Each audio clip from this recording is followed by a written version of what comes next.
Welcome to week 67 of Misha and Dianne Watch Santa Barbara. Hello. Now, I have a feeling that once again we're still 3 days ahead or behind. So this Monday show originally would have aired on a Wednesday. So I think Wednesday is going to be the cliffhanger show that would have been Friday. So I suspect Wednesday will be the big day. So I think we'll have some sadness on Wednesday. Sadness. I think so. Meanwhile, we are watching the episode that aired Monday, November 4th, 1985, episode 323, and we see Marissa for the first time in a long time. And she's got a new hairdo that makes her look about 30 years older than the last time we saw her. Not really today, but I've seen some photos from this episode where she looks really bad. I think maybe the hair actually gets worse. And we do hear just a very brief mention of Jade. Amy says, "Oh, it's too bad Jade's away and won't be here." I actually missed that. I'm glad you caught that. So, actually, in a way, it's a very efficient way to deal with the character of Jade because she's away somewhere, and we don't know where. We don't know what the storyline behind that is, but it does just dispense with why her character, I assume, will probably never be seen again. So. Maritza is giving Amy her grandmother's wedding dress, which I guess is still in style in 1985. So. Brick tells Katie, his mother, that he has invited Glenn, his father, to the wedding. And then Katie starts talking about, how their marriage broke up and not to make the same mistakes with Amy. So that's some good normal pre-wedding kind of discussion. Maybe we'll see Glenn in the next episode having a pre-wedding chat with Brick. I don't know if it feels like they're moving ahead with the wedding. I don't think they're going to be having the bachelor party stuff and things because they were already kind of setting some things up. They were doing like a rehearsal, anyway, because Nick and Kelly were there as well and messing around on that field. Dylan and Sam have realized that Nick must have the map. Nick, during the rehearsal, has made arrangements to meet Carlo's men. Dylan and Sam accost Nick at the party. Kelly, having phoned them, worried that Nick is up to something, and they put two and two together. Nick leaves the party at some point to meet Carlo's men in the alley next to the Capwell Hotel, and they end up taking him to the yacht. And Carlo tells Nick he will give him anything he wants in exchange for the real map. So this seems to go well. I think Nick can just say, "Yeah, I stole the map so that we could put an end to this and just leave my family alone." I think that would make sense for him to say. Do we believe Carlo when he says he will drop it if he gets the real map? Well, I think Dylan very ominously says something about, Carlo not being trustworthy, that, he's not going to kind of let this go. So I suspect that he'll be happy to have the map, but Nick knows of its existence, so it might really be more in Carlo's, it might actually be more beneficial for him to get rid of Nick somehow. Yeah, I mean, you'd think Nick and Kelly could kind of stay out of the whole thing, and just Carlo's ire could be directed at Sam and Dylan, but yeah, who knows? But it does seem like Dylan has a little bit more insight into the true nature of Carlo than, Nick's just kind of going in blind. Ted's date is called Susie, and he mentions her several times, but we never see her. So he's just zipping around the party, saying hi to everyone. He's with Carmen at one point, because who else, is she going to hang out with? Mason and Mary also have a lovely time at the party. Cruz shows Eden the beach house, and even though they're already late for the party, they decide it's a good idea to make love in front of their new fireplace. So they come late to the party, everyone's waiting for them, And then Eden announces Marilyn McCoo and Billy Davis Jr.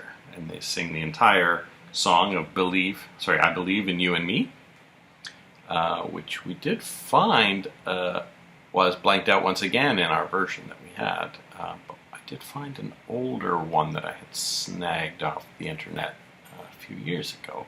And it actually didn't have the entire song blanked out, but it was just messed with, I guess, enough to flummox the bots that search for copyrighted music online. So we actually heard bits, could get a sense of what the song was, and there wasn't really any dialogue during the song. It was just a lot of, showing Mary and Mason dancing, and Cruz and Eden dancing, and stuff like that. So I was quite relieved, actually, to see that Eden really seemed to like Cruz's surprise. Yeah, exactly. Because I thought she might not like it. But he said, "Oh, you've always wanted to live at the beach," and yeah, she agreed with that. So yeah. So someone's surprised. They're going to be happy with that beach house. Yeah. And I guess the gang has been putting in a lot of overtime on cleaning it up and getting it livable. So nothing like a hot fire and paint fumes to make love to. So Billy Davis and Marilyn McCoo have been married for over 50 years in reality. And that song, I Believe in You and Me, actually made it to number 5 in 1996 when Whitney Houston sang it in The Preacher's Wife. So they have recently appeared on Days of Our Lives, as I think Marilyn McCoo plays Lonnie's mother, and Billy Davis Jr. was playing someone's boss at the CIA or something like that. Their characters actually ended up getting together, if I'm not mistaken. So Eden tells Cruz that Kirk knows the score now, and there won't be any more misunderstandings. So I think that's probably the end of Kirk being interested in Eden. What do you think? Oh, I think he still has some games to play. I think that's definitely true. Julia, I think, suspects that he's still interested in her. Julia ends up hanging out with Kirk for most of the party. There's actually no one else for Julia really to talk with, I think, at this party. I think that's why we see her with Kirk most of the time.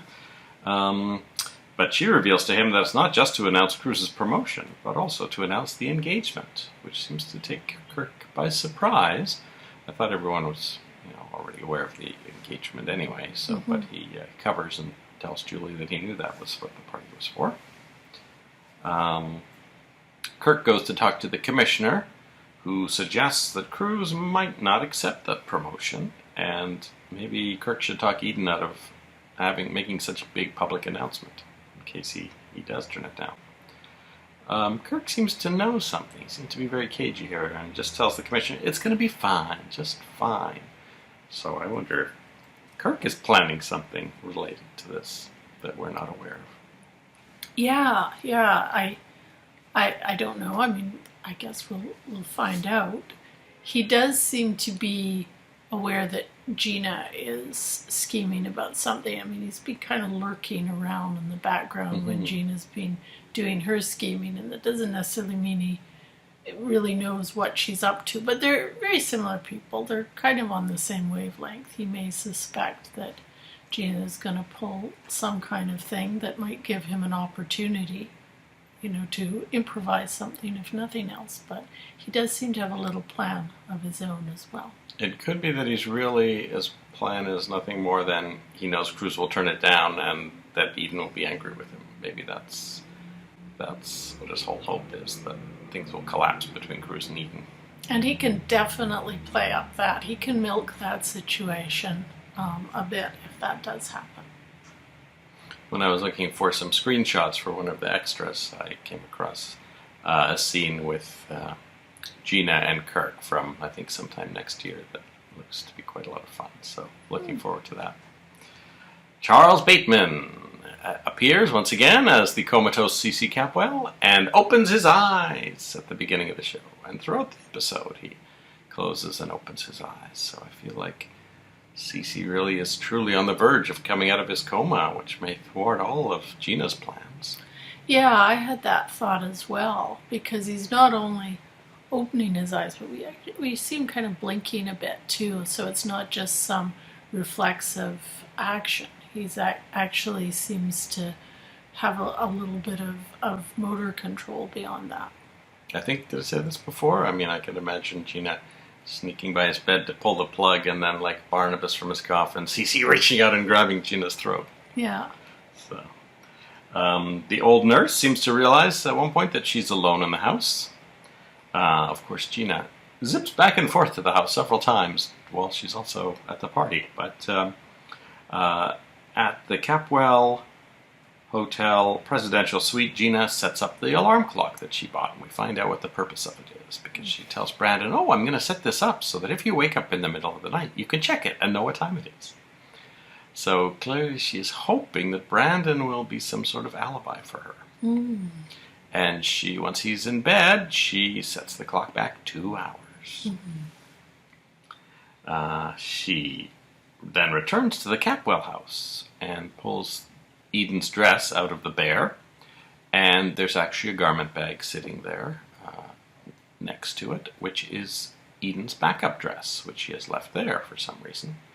I don't know if that's on purpose, but Gina's plan wouldn't really work if it had gone with Eden to the hotel. But she swaps the dresses, so that if for some reason Eden should need her backup dress, it will actually be Cece's favorite dress that Eden had thrown away, or ordered Rosa to throw away. Yeah, it's kind of odd actually when you think about it that her backup dress would be back at the house, because it is a Capwell hotel where this event is happening, and we know that Eden has quite a nice office there at least, and we know that the Capwells have access basically to whatever suites they want. So, yeah. The only thing I can wonder if maybe there was some shenanigans in the last episode with the dress that Gina caused it not to get taken along with the stuff, and we didn't realize what was happening. We thought it was more related to the bear stuff, and just didn't quite catch on. That's possible. When Gina shows up at the party, Eden tells her that she wasn't invited. She said, "You just told me 4 hours ago that you weren't coming." And then Gina says, "Oh, I happen to be staying in this hotel, and I heard the music. And I thought, oh, I would check it out and just stay for a couple of minutes." So Eden and Cruz are watching her like a hawk during her few minutes, which seems to drag on a little bit longer than anyone wants. Julia mentions to Gina that Kirk is Jack Lee's son, which kind of surprises Gina. And then Gina forces Mason to dance with her. I think this is all just part of, setting up her alibi a little bit. And then she disappears into her room with a couple of glasses of champagne, where she proceeds to put one of the pills into one of the glasses of champagne. Mm-hmm. And then for good measure, she puts in a second pill. So we might see Eden even more bonkers and out of it than she was the first time. She returns to the party and then, gets up on stage and says, everyone, a toast to our wonderful host, Eden. And hands Eden the drugged champagne and toasts to her, and Eden drinks it. And then once she's made sure Eden is good and dosed, she starts saying some somewhat negative things about Eden and ends up throwing a drink onto her dress, which appears to have a red color to it. It basically makes the dress unwearable. And she says, "May Eden get everything that she's got coming to her." And at this point, she's hustled out of there, but she's done what she came there to do. So Gina heads back to the Capwell atrium to see how her plan is unfolding, and as she expected, Ted gets sent home to pick up that second garment bag to bring the dress. So she kind of is amazed at how smoothly it went. Eden, of course, the pills have started kicking in, and she started crying and acting angry about everything. Ted arrives with the garment bag, and when Eden realizes it's the dress she threw out, she freaks out. But then says, "Oh, it's Daddy's dress. I must wear it." So she tells Ted not to go get another one. She's going to wear that one. So as we see Eden putting on that dress, they cut to back and forth between Eden at the Capwell Hotel putting on the dress and Gina putting on her copy of that same dress. And then we see at the end Gina in Eden's wig, and she seems a lot tinier woman than Marcy Walker for some reason.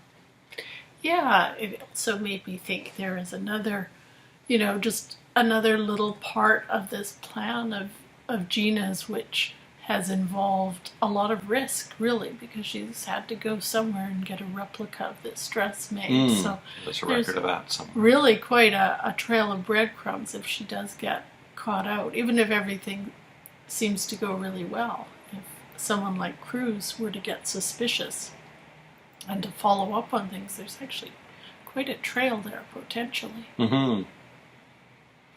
Yeah, I guess the person who's going to be witness Eden there will be that nurse, so she's not really familiar with any of them, so I don't think she'll notice the height differential.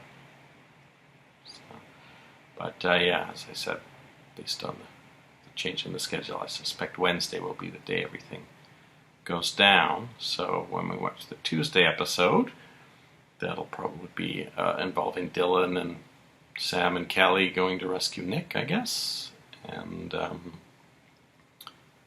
Eden's still got to make the announcement at the party, so there's a whole bunch of stuff that needs to happen at the party before Eden goes home.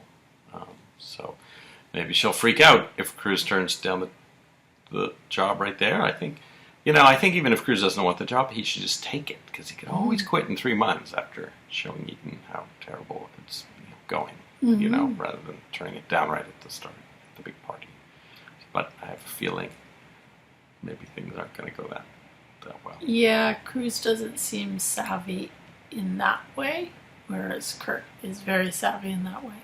So I suspect he'll just be all disappointed and turn it down flat, and then Kirk will kind of sweep in and milk the situation. Mm-hmm. Now it's interesting, Gina's whole plan seems to be contingent on Eden somehow coming home alone. So, and she's not at the Capitol Hotel anymore to control things. She's already put on the dress, so she can't really leave until she knows that Eden, is on her way home and has no alibi, so is alone. And then, she can't even be there to greet Eden because she doesn't want Eden to say, "Oh, Gina was there when I came home." So, yeah, I'm not sure how Gina's plan is going to rely on Eden going home and going to her room and no one being with her, I think, so that Gina can do whatever she does, have the nurse witness it, and then pretend to run to Eden's room, and then the nurse will open the door and see Eden lying there on the bed, in the same dress she just saw. That's what I'm picturing. So, yeah, there's still a bit of logistics there, but I don't know how Gina has planned it, since she has no accomplice and she's unable to act anymore now that she's gotten dressed up. So we'll see. I think tomorrow will be maybe lead up to the day, Eden coming home, and then the Wednesday we'll have Gina's plan. I think it seems to make sense. If Wednesday was originally a Friday episode, that it'll be at the end. So we've got 2 whole hours of stuff to happen still. Yeah. So, and maybe we'll see Pearl again. That is it for episode 323. And we'll be back after we watch the Tuesday episode 324 of Santa Barbara. See you then. Bye-bye.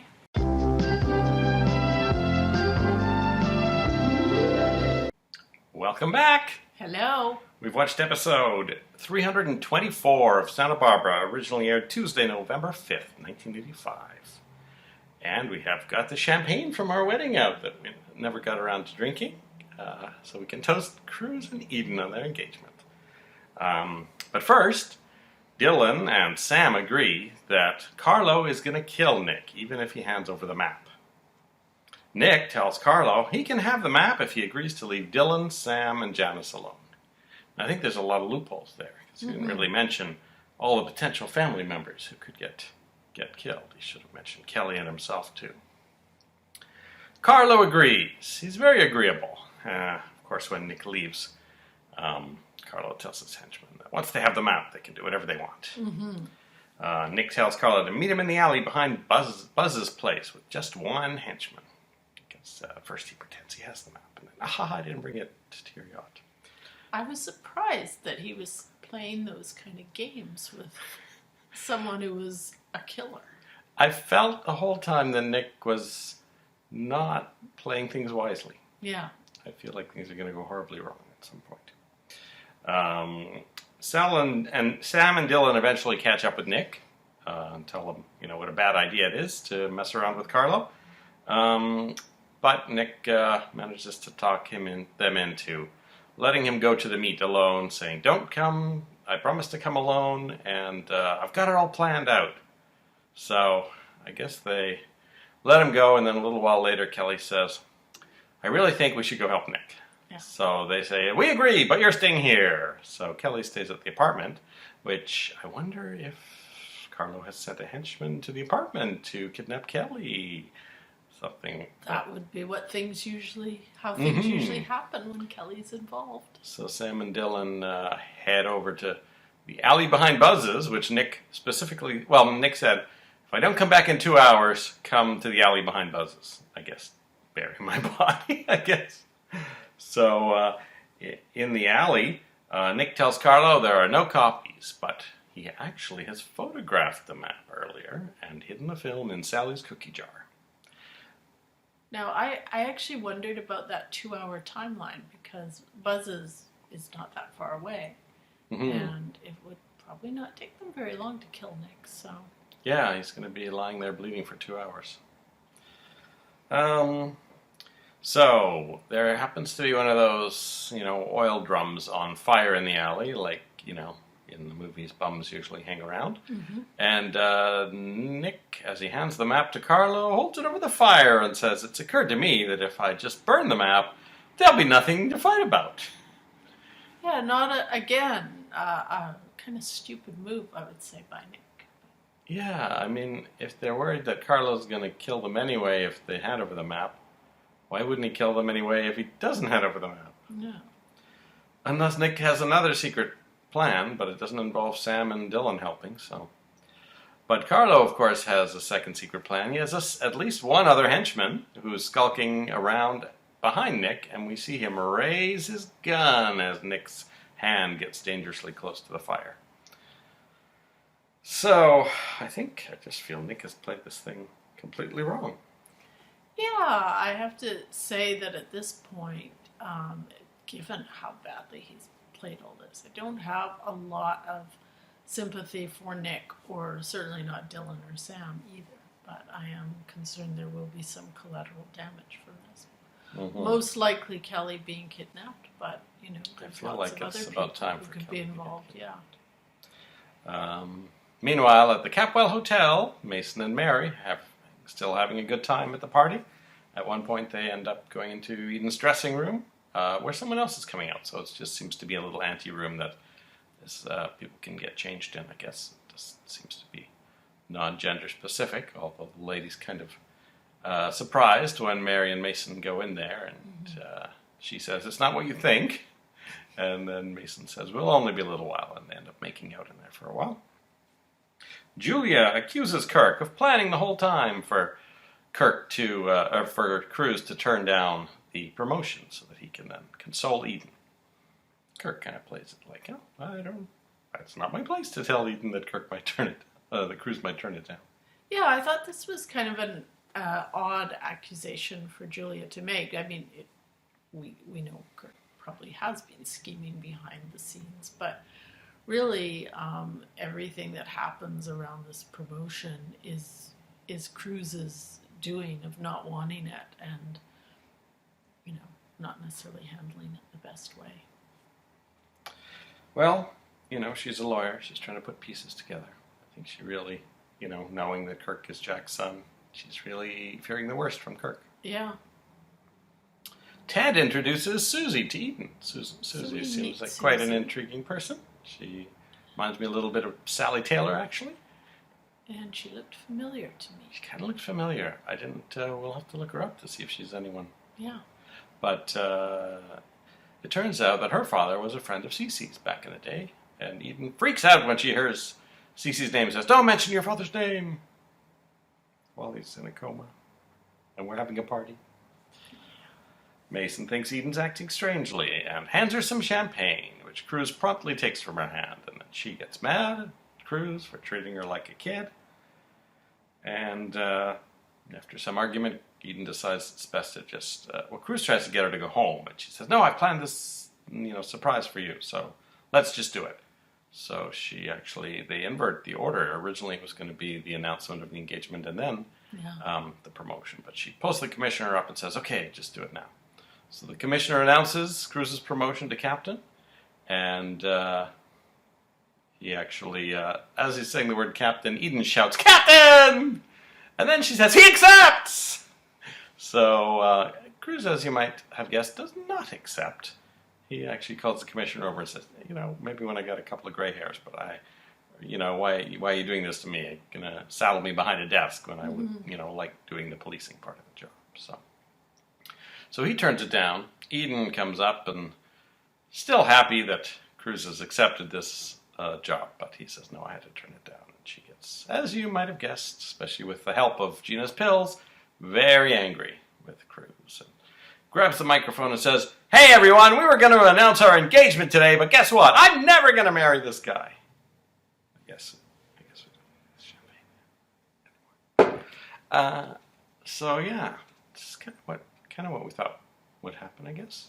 Well, I have to say Cruz doesn't help the situation because he gets very, it becomes almost a tit for tat thing around this microphone, and he actually makes an announcement to everyone that he's not going to accept it. So he doesn't just bow out kind of gracefully and quietly. Yeah, and certainly doesn't do my idea of just taking it for 3 months and then saying, well, I don't want it.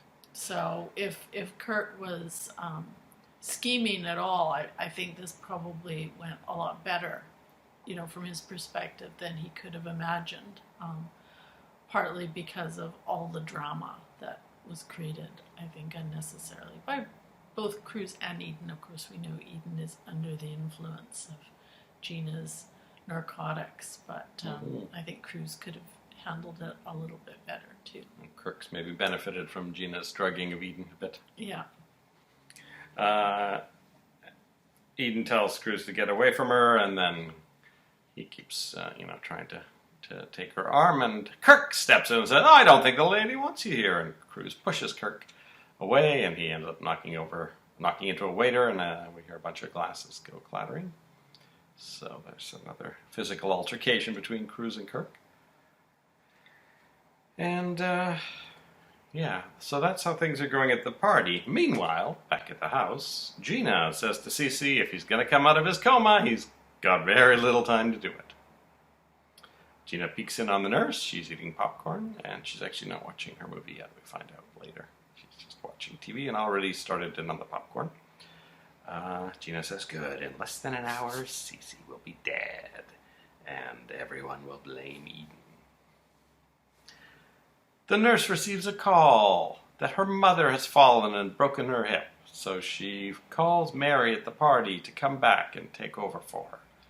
Gina thinks, uh-oh, this has put a little bit of a crimp in my plans, but it might still work with some adjustments. And so Mary and Mason come back to the house, and Gina watches the nurse give Mary the broken pager, so that's so far so good there. And then Mason actually invites Mary to come into the study with him, and after checking on Cece, she does. So Gina thinks, oh, that's great. Mason's likely to be chasing Mary around the study, so they'll be out of my way. So the next thing that Gina does is phone the Orient Express and have Eden paged. She comes to the bar phone, and then when Eden says hello, Gina presses play on her tape recorder, and we hear Russell Johnson saying, "Let me die, let me die." So, other than the extra Mason Capwell in the house, Gina's plan is largely going to go ahead as expected. Well, I don't think it's quite as expected because she has had this last minute change of nurses, and Mary is likely right. She was a little worried about it being Mary. To be a bit Mary. more alert than the other nurse. I think, I don't know if she's more worried that Mary might recognize it's not Eden, or just that she's, more on the ball. Yeah, so I'm she not said sure anyone but Mary, Yeah, so.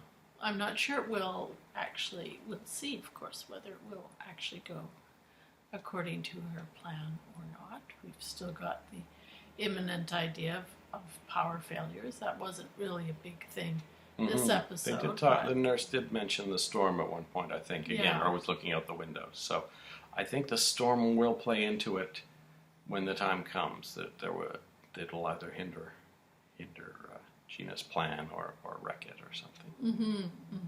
And of course, we don't know what's going to happen with CC. He's been looking a little more lively lately. So it could be that.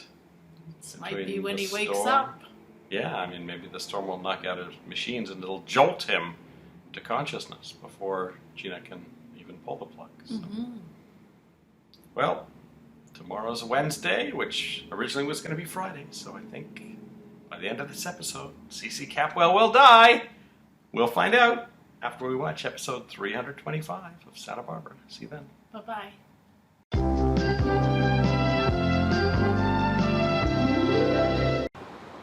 Welcome back. Hello. This is episode 325 of Misha and Dianne Watch Santa Barbara. We watched the Wednesday, November 6th, 1985 episode, and Dylan and Sam jump Carlo's henchman, who is about to shoot Nick. During the fight, the map falls into the fire and Nick gets shot by the other henchman. He whispers to Dylan that he photographed the map. So I'm wondering, is Nick going to die, and Dylan will be the only one who knows that there's a map on a roll of film? He didn't really get a chance to tell him where, did he? No, although I think Dylan guessed that he had photographed it. That's really the only way he could have made a copy. So I think whatever happens with Nick, we'll be seeing a wild chase for this film and maybe people hiding it, and I'm sure it'll be a pivotal part of the next part of this story. Kelly shows up, having got tired of waiting, and someone on the docks tells her that Nick was taken to the hospital. So she goes to the hospital where she blames Dylan for everything and kicks him out of Nick's room. After Nick regains consciousness, one of Carlo's thugs sneaks into his room dressed as an orderly. And he ends up having to leave, I guess, when someone else comes in. But Dylan, of course, sneaks in again, and Nick tries to tell him that one of Carlo's henchmen was in there, and for some bizarre reason, Dylan doesn't believe him. Yeah, and neither does... I mean, he doesn't just try and tell Dylan. I think he tries to tell Kelly as well at a later point. And the doctor comes in and says, oh, it's probably best if everyone went home. And rather than worrying about Nick, who's just said he's, seeing a guy who wants to kill him, they all agree, yeah, let's just go home. Yeah, and I agree with you. I think that's especially surprising with Dylan, because he knows what Carlo is capable of, and that was something he actually mentioned in the last episode. Right. That, he knows Carlo, and he knew that things weren't going to go smoothly for Nick if he tried to give him the map. So I think Dylan, as much as anyone, should know that this is perfectly feasible for Carlo to send someone into the hospital to kill Nick.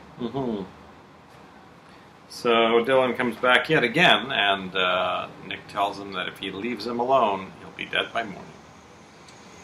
So we'll see if that is sufficient for Dylan maybe to hide in the room. Gina plays Let Me Die over the phone to Eden, and Eden has dropped her earring and hasn't heard a thing because she was crawling around on the floor.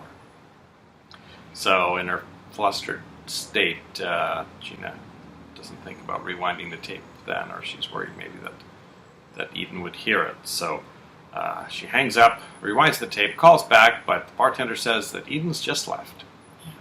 So Eden is a little bit annoyed. So Gina's a bit annoyed. She goes to Cece and says, Eden or no, you die tomorrow. And this is where the episode might be a little different if it were done with more modern technology, because I'm sure she could have done that rewind much faster with a more modern recording tool. She tells Cece that unfortunately now she won't be able to make it look like Eden pulled the plug on him. So that's interesting. I guess she's just going to do it herself, and I mean, the plug will be out, even if everyone thinks she's still at the Capwell Hotel with Brandon. It will be suspicious when Mary and Mason are theoretically the only two people in the mansion, and the plug has clearly been pulled out by someone. Yeah, unless she can make it look like, there's still that storm brewing outside, like somehow the power went off for long enough to kill CC.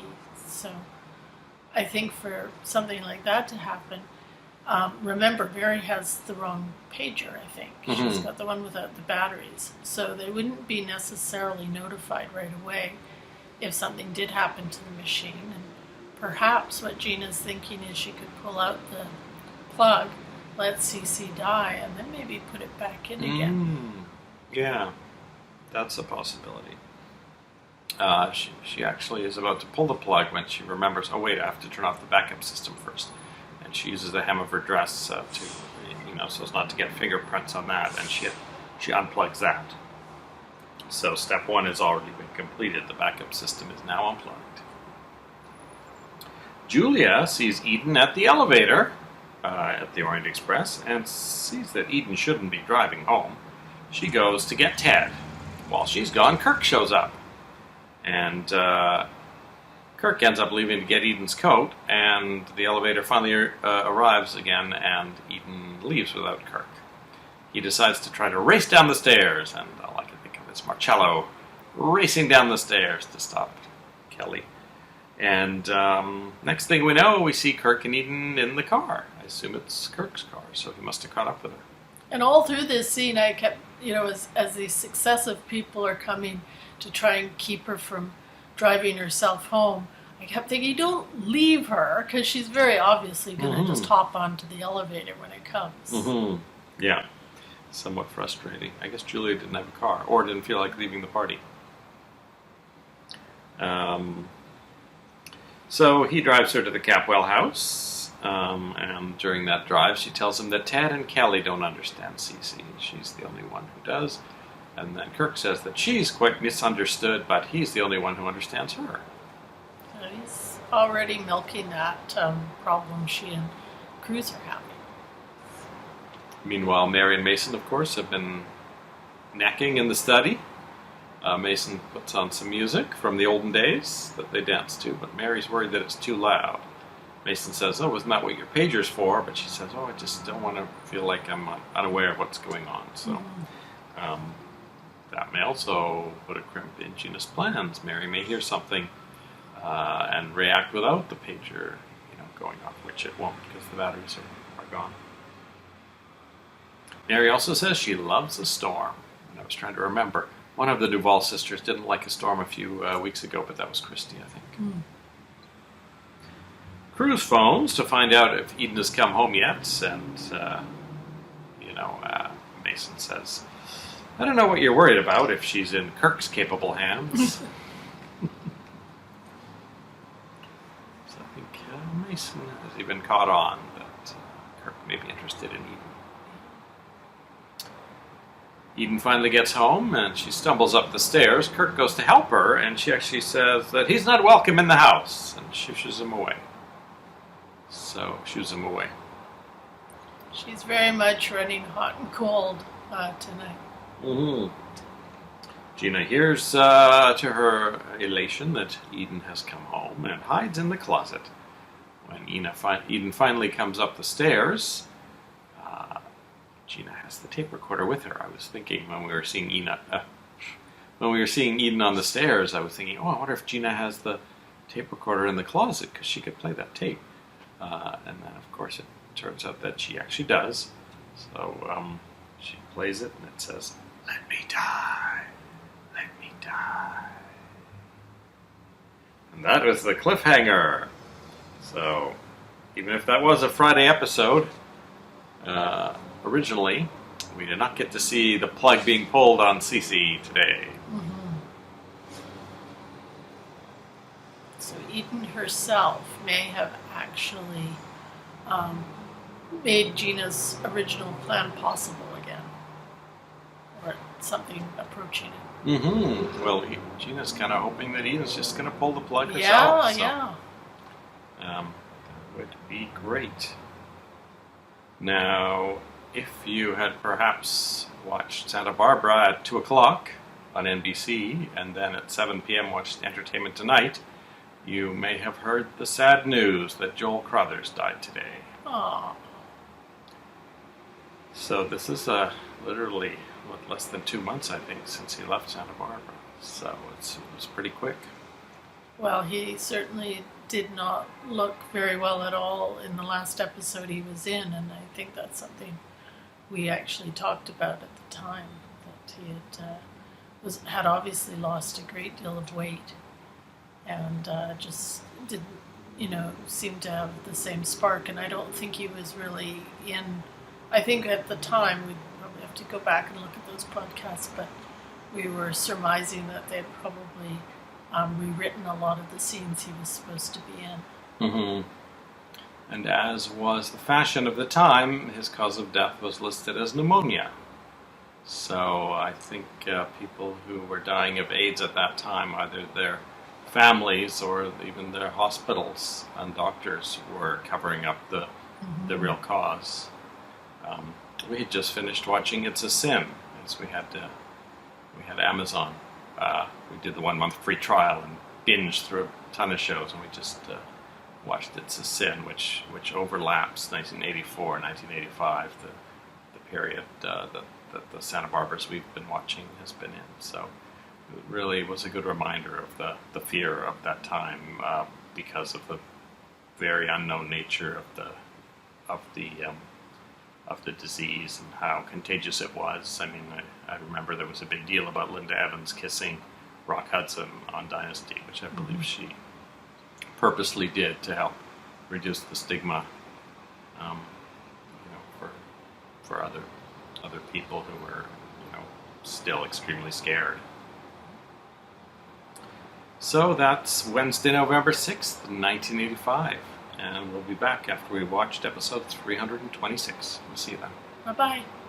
Well, I don't know what you're worried about, Cruz. I mean, if she's in Kirk's capable hands, she should be perfectly all right.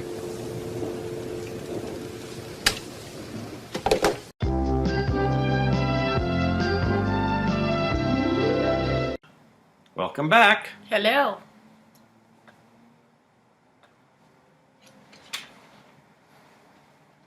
We finished episode 326 of Santa Barbara. Originally aired Thursday, November 7th, 1985. Ted takes Susie home. So that's about 3 days we've seen Susie. Wonder if we'll see her anymore. Dylan comes up with a plan. He and Nick pretend to fight so that Carlo's man outside, disguised as an orderly, will overhear them. And Dylan mentions several times while he's shouting at Nick that it was stupid of Nick not to make any copies of the map.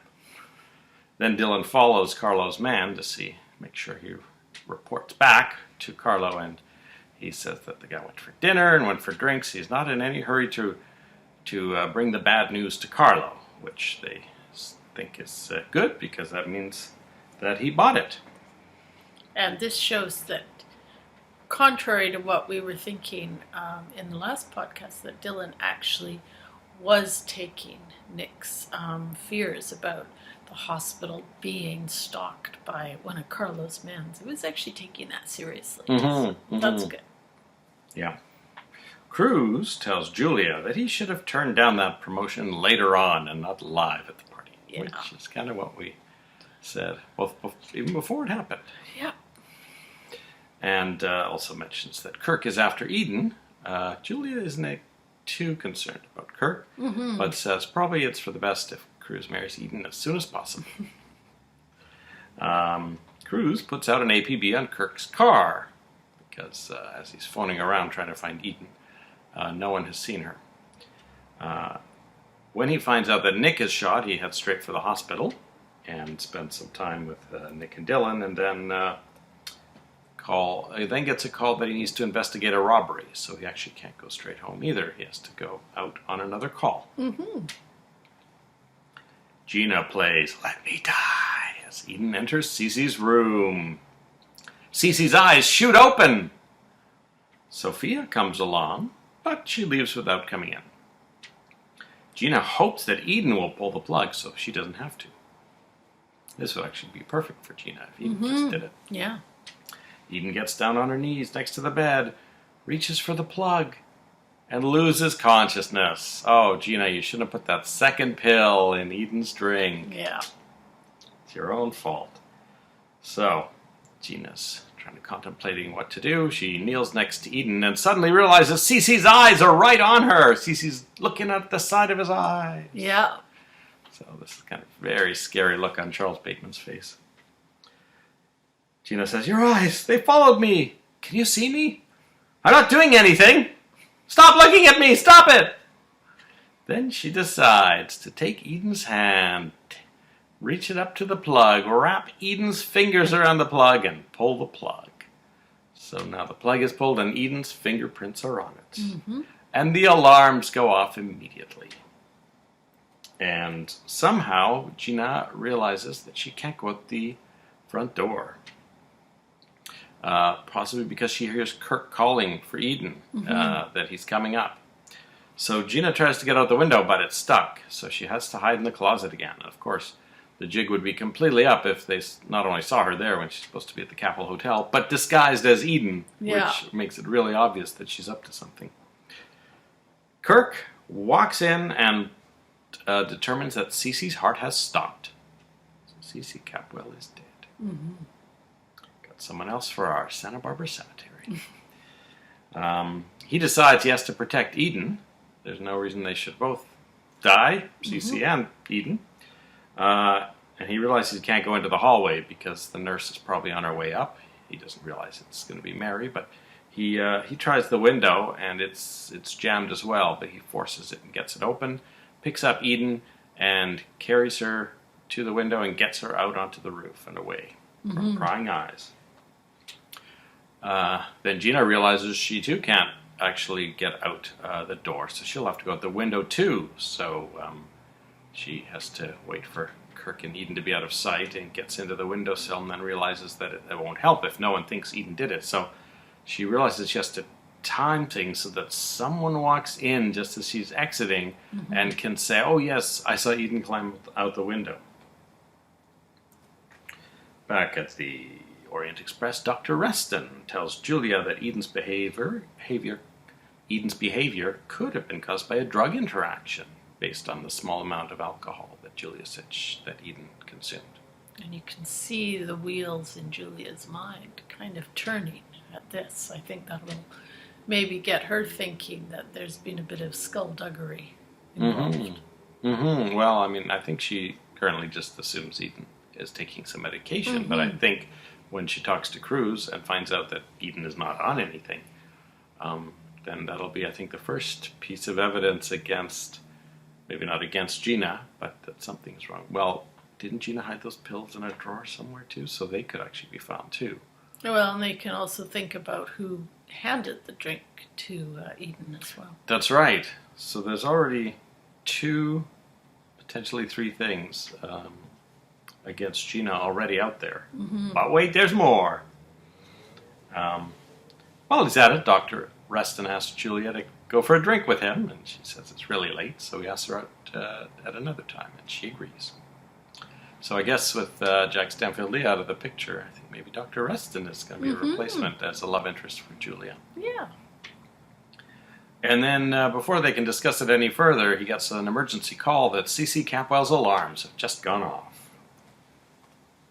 Mason and Mary have spent the entire episode in the study, dancing and chatting about going out on the boat. At one point, Mary says, "Is a storm the best time to go out on a boat?" Mason seems to think it's not a problem. And then Mason gives her a necklace that he's had made from the pearl that she found in the oyster at Buzz's. Pearl's pearl. And finally, Mary hears the alarm, and they race upstairs. And as Mary enters the room, Gina pops out the window with just enough time for Mary to see the wig and the dress. Unfortunately for Gina, a piece of the dress gets caught on the windowsill and tears off. So now we have a piece of supposedly Eden's dress caught in the window, but of course Eden's dress does not have a rip in it. So now there are 4 things that could trip up Gina. Yeah. And who even knows whether Brandon and the clock thing worked in Gina's favor. Mary starts CPR while Mason calls the paramedics. And Cece actually starts breathing again briefly, but then stops. And I actually wondered a couple of things. I guess, first of all, I wondered why they didn't hear the alarm in the study, because we do see a brief scene of Ted and Sophia looking out their window and saying, "Oh my God, are there alarms in the main house?" So it could obviously be heard all over the place. Yeah, well, I think Mary was worried about the music, possibly drowning things out. Maybe the wind was just going in the right direction, too, for Ted and Sophia to hear it.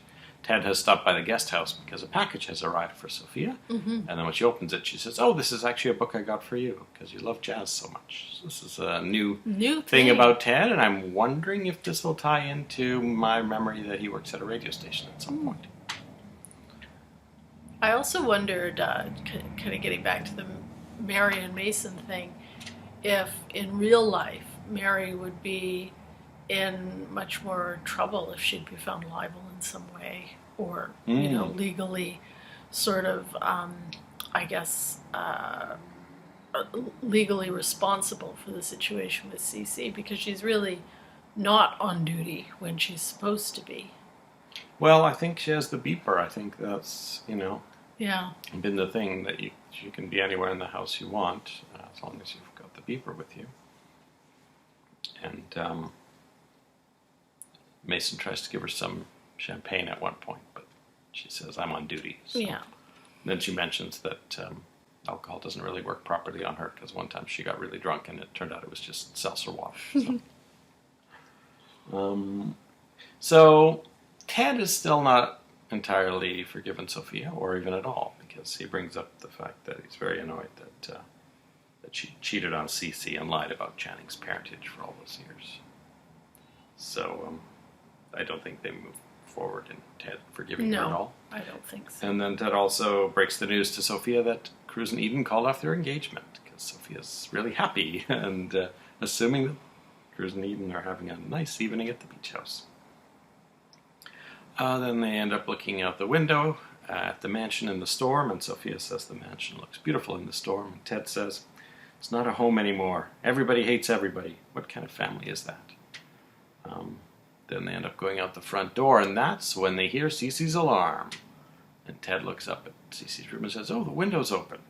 And he dashes off. So Ted will be running into the house in the early seconds of this episode, or maybe just bursting into Cece's room. So we've got Mary and Mason in Cece's room. Ted and Kirk and Eden and Gina all on the roof somewhere. Gina trying not to be seen by Kirk and Eden. Kirk trying not to let him and Eden be seen by anyone. Just kind of, I did kind of say, I felt like Kirk would be the only one who knew what Eden did. Now, of course, it turns out Eden didn't do it, but I think this is the thing where Kirk's like, "I'm going to keep your secret that you killed your father, or tried to kill your father. We'll see." Yeah. And that, I think, will really cement them together. I think so. He's definitely got some leverage now. And we had some cast credits this episode. The main credits are basically the same as before. No change. And then the little extra section, Carlo and Brandon are not in it this time, but Dr. Reston, John Mansfield, is in it. And also the Cerebral Tracer gets another big shout out. So very, very good value-added content there. Any other thoughts on whether Cece will pull through or not? Well, I do feel that he will pull through in some form or another, that, whether he'll suddenly bounce back to life at the very beginning of the next episode, or whether he'll end up, kind of coming back and being in a coma for a while longer. It does seem to me that if and when he does come back, And this is why I think it might actually be drawn out a little bit. He could actually provide a bit of an alibi for Eden as well if he was really taking in what Gina was doing. Yeah, do we think that Cece actually took in anything that happened there? Well, that might be another thing. Maybe even if he does wake up, he may not really remember it, and it might be one of those things where it's something he's trying to remember for a while. And it comes back to him. Yeah. So maybe he'll blame Eden at first. Mm-hmm. Be angry with her, and then slowly realize it was Gina. I mean, he'll still hate Gina when he wakes up too. But. Yeah. Charles Bateman's been in that coma for I think over 2 months now. I don't know if And that's it some is kind of a sweeps. record. That's right, sweeps. And we got a wedding coming up, Amy and Brick. We have, the investigation on what happened to Cece's life support. Cruz will probably be put in charge of that. He might have to arrest Eden. Oh, that's going to put a crimp in their future wedding plans. He's always arresting a family member just at the wrong time. Yeah. And then, Eden might as well marry Kirk, I guess, so he doesn't have to testify against her. There you go.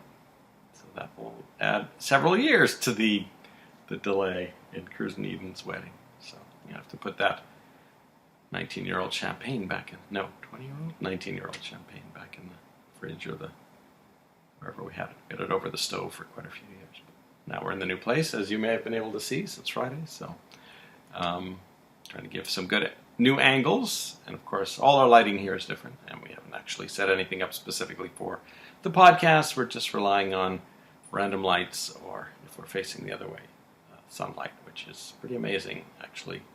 We've got this big window open all day, and it's nice and bright, so can have some fun. There's one room that's full of boxes we might do an episode from. I think that's it. I think so. So we will be back after we've watched episode 327 of Santa Barbara. See you then. Bye-bye.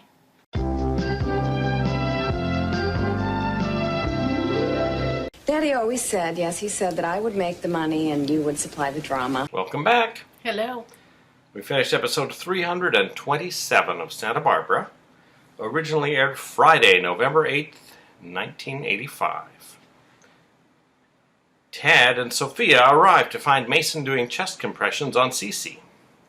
Ted apologizes to Mason for what he said earlier about him not really loving Dad. Mary wonders why the new batteries in her pager had died. Dr. Reston arrives with 2 paramedics, and they get Cece's heart restarted and taken to the hospital. So Cece has come back to life. Mm-hmm. And then, interesting thing they do throughout this episode, all the characters have point of view flashbacks to the events surrounding the plug pulling. So Sophia remembers going to the door, and I think they show her opening the door and seeing Eden in there, but closing it again, something like that. It was very brief, but specifically that she didn't go into the room.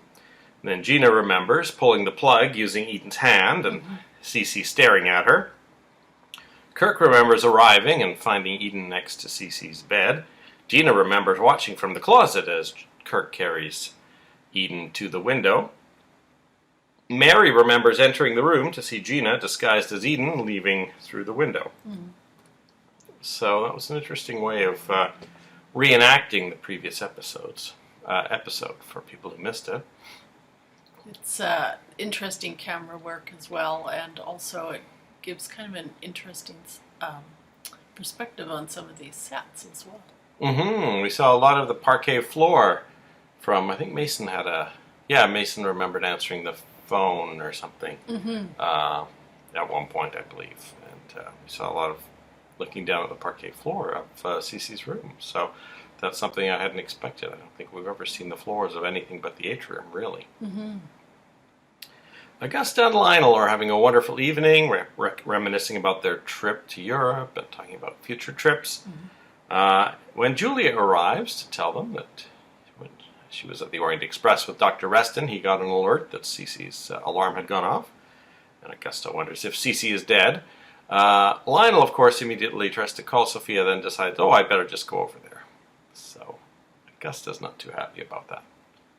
Yeah, I actually was thinking myself, if your next door neighbor had all these issues and were still ongoing, is it necessarily the best thing to go straight over and just sort of add to the chaos? Mm-hmm. Mm-hmm. Augusta tells Julia that she's had it with Lionel and Sophia. And Julia says, Daddy always said that I would make the money and you would supply the drama. This is a little more insight into the young life of Julia and Augusta and the Wainwrights. Yeah. I don't remember if ever meeting Augusta and Julia's parents. Now maybe it's something I've forgotten. So this may be the only little glimpses we get into that family, into the Wainwrights. Well, and we know they've been involved possibly in some unsavory real estate deals as well. Mm-hmm. Now, this may be stretched out just as long as Mason and his mother's scheme to defraud Cece that we just have had a couple of tantalizing hits about, but really still don't know much about. Yeah.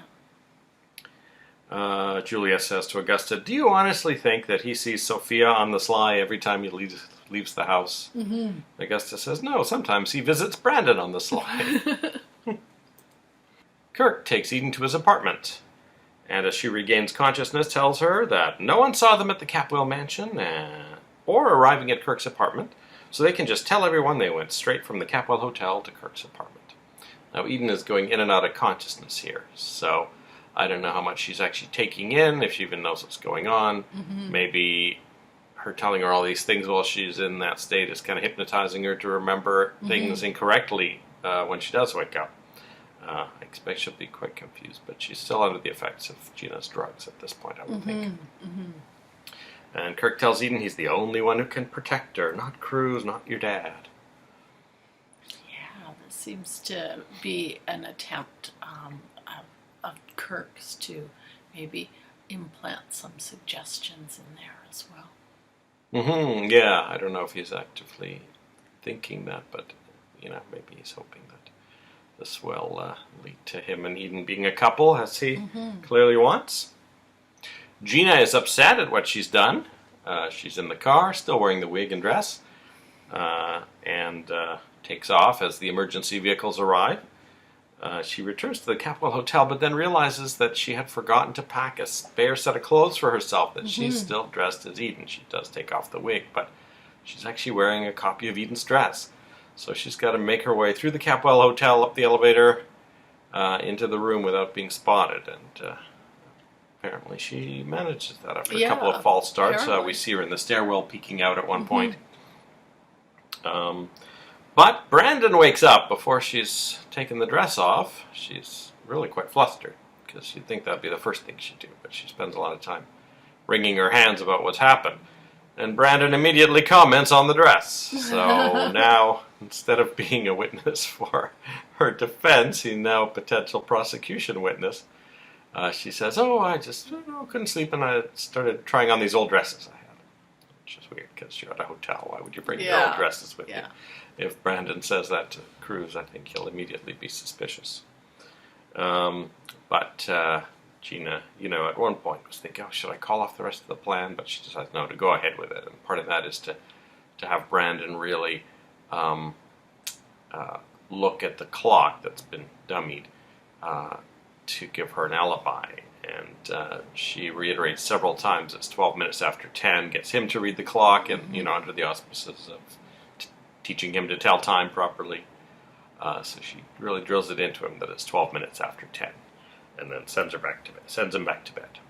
I was thinking as we're watching this scene that as a little kid, even with all that drilling, I think you're actually more likely to remember the pretty sparkly dress than the time. We'll see what Brandon remembers in the morning. Yeah.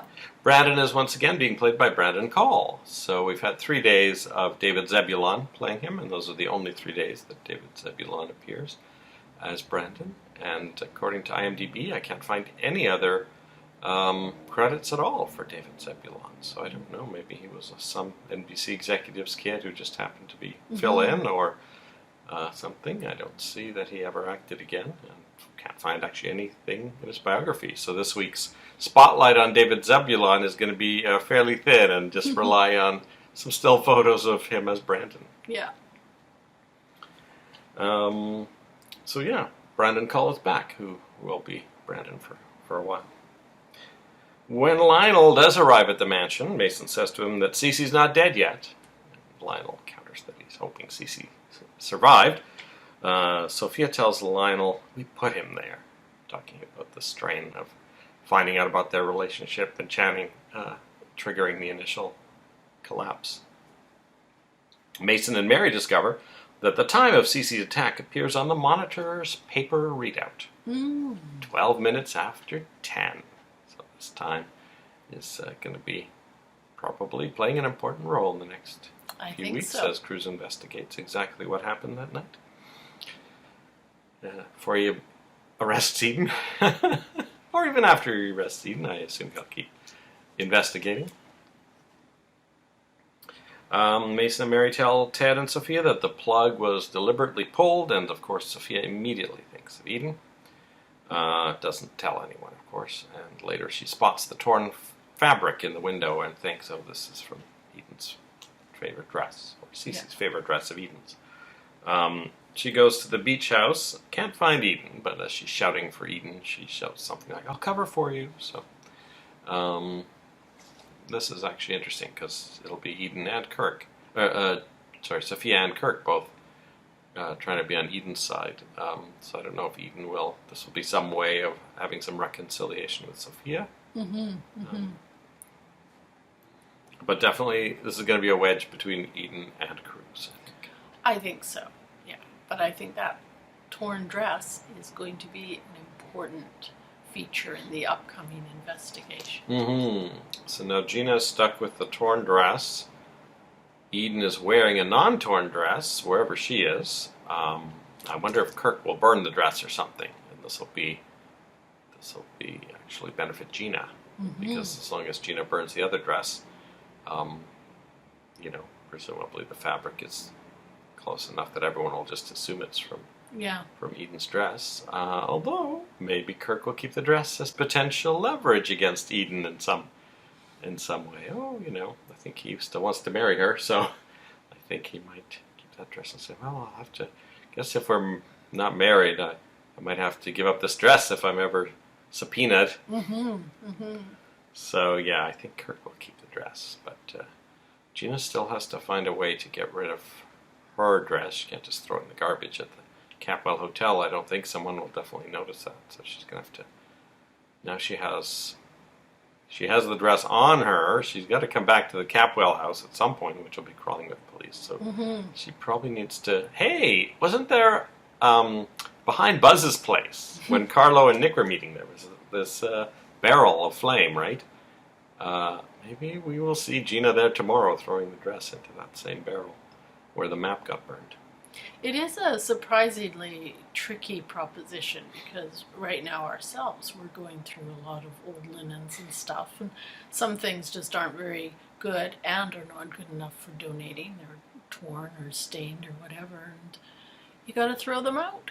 And if you live in a city, not every garbage disposal will take those. We have a trash compactor in our building, and there's a specific sign for things that are banned that could get jammed in the gears, including springs, sand, and clothing. So we're actually going up to Kelowna tomorrow to help my dad with some of my mum's estate, and luckily there is a dump nearby that he visits quite regularly with all the trees on his property. So we are bringing up a bag of torn and undonatable clothes to throw into the dump. But Gina doesn't have too many options. I feel like it's going to be burned in one of those things. Maybe even behind Buzz's.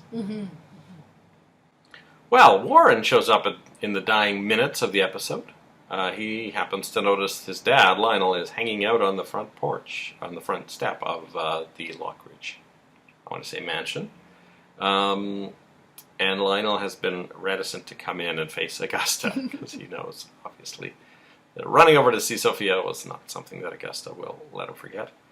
And he kind of says, yeah, I guess this is kind of my fault. And Warren is trying to keep them together. He's saying, I think you and Mom both shouldn't just think this is the end. You should. I like the two of you together. So he's going to try and play, not matchmaker really, but some sort of glue to keep them Marriage counselor. together. I guess so, yeah. I mean, it's kind of sad that this very interesting Warren character had so little to do. Mm-hmm. I mean, he started a paper, he had a lawsuit that he was involved in that petered out. We haven't seen anything, inflammatory in the paper's headlines. You'd think, having a Lockridge running a paper would be a perfect opportunity for lots of anti-Capwell headlines that stir up trouble between the two feuding families again. But nothing. Both Warren and Ted have kind of had minimal to do since their various stories petered out. Ted's more recently, I think, than Warren's. Yeah, I agree. Warren, with all the circumstances he's been in, they've tried pairing him with a lot of different women, and none of those relationships have really worked out. And if you think about the way he was at the beginning, where he's a little bit of a bully, a little bit entitled, a little bit of a playboy almost, there were lots of potential there, and still I think lots of potential in a rivalry between him and Ted, which we saw a lot in the first season. Mm-hmm, mm-hmm. Since both of these characters don't have a lot to do right now, that would be kind of an interesting thing to revive or revisit, or to kind of look at their relationship again. Mm-hmm.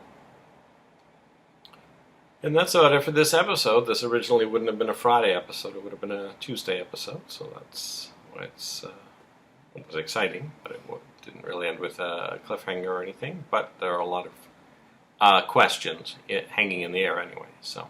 And you did mention, I know when you were doing the notes on this, that there were actually a lot more scenes in this episode than there were in a typical episode. Usually when I number the scenes, I get to 21, and the first one is the theme, which I also number. So really there's always 20 scenes, very consistently. But I got to 39 today, and that's because every time they cut to a new set, I start a new scene. Now if they transition through a doorway during the scene, then I usually count that as a continuation of the same scene. But there's a lot of jumping back and forth between different cars and rooms and things without characters walking from one place to the other as a transition. And we got up to 39 today, so that's pretty amazing. And that's not even counting most of the flashbacks as separate scenes. They're sort of inner scenes. So this episode was very, I guess, the director had a lot of work to do. Also, especially with those flashbacks and things.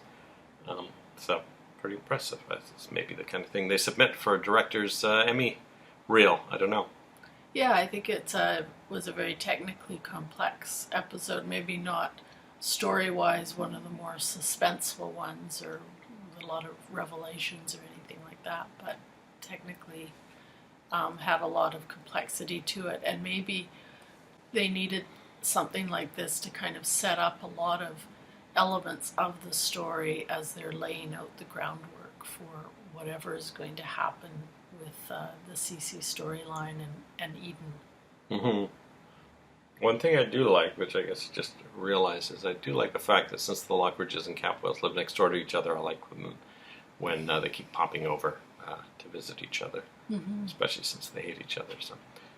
And once again, we don't see Minx, but it's probably one of those things where in the morning she'll wake up and be annoyed at all the alarms that went off last night. And of course, there's presumably a wedding tomorrow, Brick and Amy. I assume is it still Halloween? I'm not sure. Or is it still the day before or the day after? Yeah, and we'll have to see what Kelly's doing. She is referenced in this episode. They couldn't find her. Yeah. But we don't know where she's at right now, how things are going with the Hartley boys. I think this evening stuff is going to be dedicated to the CC pulling the plug storyline, and then come morning maybe we'll interleave some more stories. And I don't know if the Brick and Amy wedding would be on a Friday episode, which of course will be really what we see on Wednesday, Tuesday. So maybe a couple more episodes before we actually see the wedding. And then presumably they'll sync back up with the proper schedule again. getting back in sync after those baseball preemptions from, I think, almost 3 weeks ago. So that is it for week 67.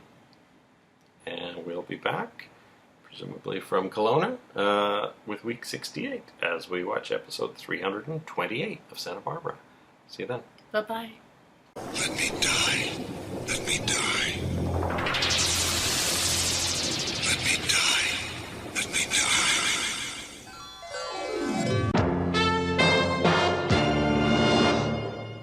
Mason, is a storm the best time to go out in a boat?